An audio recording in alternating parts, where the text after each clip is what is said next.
अस्सलाम वालेकुम नाज़रीन। यही वो रात है जिसमें इंसान की तकदीर का फ़ैसला होता है। इंसान चाहे तो अपनी तकदीर बदल सकता है, इंसान चाहे तो बर्बाद हो सकता है। यही वो मुबारक रात है जिसमें अल्लाह तबारक तआला गुरूब आफ़ताब के बाद आसमान दुनिया पर नुज़ुल फरमाते हैं और ऐलान होता रहता है सुबह सादिक तक, है कोई मग़फ़िरत तलब करने वाला जिसे मैं बख्श दूँ, है कोई रोज़ी मांगने वाला जिसे मैं रोज़ी दूँ, है कोई और किसी ज़रूरत का तलबगार कि मैं उसे आफ़ियत अता करूँ। इस रात में कितने लोग मरेंगे, कितने लोग पैदा होंगे, इसका फ़ैसला होता है। दुनिया के सारे उमूर का, साल भर का फ़ैसला इसी रात में होता है। किसको कितनी रोज़ी दी जाएगी, कितने लोग इस दुनिया में पैदा होंगे, कितने लोग इस दुनिया में मरेंगे, क्या क्या उमूर गुज़श्ता मतलब आने वाले साल में होंगे, वो सब इसी रात में तय पाते हैं और सारे मामला तय करके फ़रिश्तों के हवाले कर दिया जाता है। और हदीस शरीफ में आता है कि अद्दुआ मुख्खुल इबादा, दुआ जो इबादत का मग़ज़ और जौहर है। ला यरद्दुल क़ज़ा इल्ला दुआ, तकदीर बदलती है सिर्फ़ दुआ।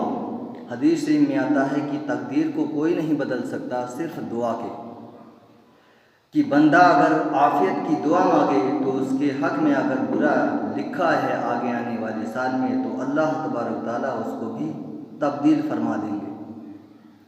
तो दोस्तों, ये हो मुबारक रात है जिसमें आप अपनी ज़िंदगी संवार सकते हैं और चाहें तो बर्बाद कर सकते हैं। हाँ, कुछ लोग ऐसे बंदे हैं जैसे वालिदैन के नाफरमान, कीना रखने वाले मुसलमानों के ख़िलाफ़ और गुनाह कबीरा के मुर्तकिब, जिनकी इस रात में भी बख्शिश नहीं होती। उनमें खुसूसन मुशरिक का भी ज़िक्र है कि मुशरिक की बख्शिश नहीं होती। और इस रात की बख्शिश बरकत से सारे गुनाह सगीरा माफ़ हो जाते हैं, लेकिन गुनाह कबीरा बगैर तौबा के माफ़ नहीं होंगे। तो नाज़रीन, गुनाह कबीरा से हम तौबा करें और अल्लाह की इबादत करें, जैसे कुरान की तिलावत है, नफली नमाज है, तहज्जुद की नमाज है, सलातुत तस्बीह है, कलमा है, दुरूद है, जो हमको आता हो उसके ज़रिए तन्हा तन्हा अपने घरों में बैठकर अल्लाह की इबादत खूब करें। अपने गुनाहों पर शर्मिंदा और नादिम हों, अपने गुनाहों से तौबा करें और हम अल्लाह तबारक तआला से आफ़ियत की दुआ मांगें। जो भी हम दुआ मांगेंगे इंशाअल्लाह इस रात में कबूल होगी, क्योंकि अल्लाह तबारक तआला का ऐलान होता रहता है गुरूब आफ़ताब के बाद कि है कोई ज़रूरतमंद कि वो मुझसे मांगे और मैं उसे अता करूं। और यह रहमत का दरिया सुबह सादिक तक बहता रहता है। इसमें जो नहाना चाहे, गोता लगाना चाहे लगा सकता है।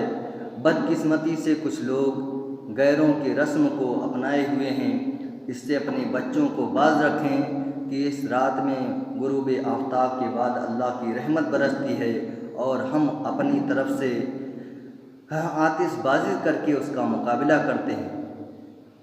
तो बहुत बड़ी नादानी है हमारी, इससे अपने बच्चों को बाज़ रखें और जितना भी हो सके इबादत हम कर लें, क्योंकि इसी रात आमाल नामे बंदे के उठाए जाते हैं। सारे बंदे के आमाल नामे इसी वक्त उठाए जाते हैं। समझ लीजिए सारे साल का हिसाब व किताब करके अल्लाह तबारक तआला फरिश्तों के सुपुर्द कर देते हैं, जो सारे साल में उस काम को अंजाम देते हैं। हाँ, औरतों बिलखुसूस सारे मर्द हजरात और औरतें खूब ध्यान से सुने। रात में इबादत की जाती है, फिर 15वीं तारीख को रोज़ा रखा जाता है। इसी रात में सहरी खाई जाती है और सिर्फ एक रोज़ा रखा जाता है। बाज़ लोग 2 रोज़े रखते हैं, लेकिन ऐसा नहीं है। सिर्फ शाहबान की 15वीं तारीख को ही रोज़ा रखा जाता है। और जिन तक ये बात पहुँची है कि 2 रोज़े रखे जाते हैं, ये गलत है। 2 रोज़े रमज़ान में नफली रखे जाते हैं, रमज़ान में नहीं, मुहर्रम में। मुहर्रम की 10वीं तारीख में एक आगे या एक तारीख पीछे 9 या 11 मिलाकर 2 रोज़े रखे जाते हैं।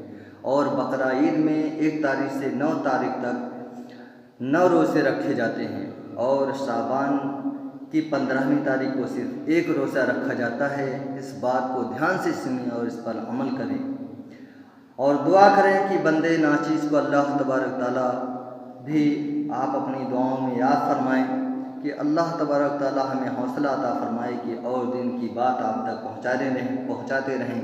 ये बात आपको अच्छी लगे तो अपने दोस्तों अहबाब को शेयर कीजिए और ताकि खुद भी फ़ायदा उठे और दूसरों को भी फ़ायदा पहुँचाइए। अस्सलामु अलैकुम व रहमतुल्लाह।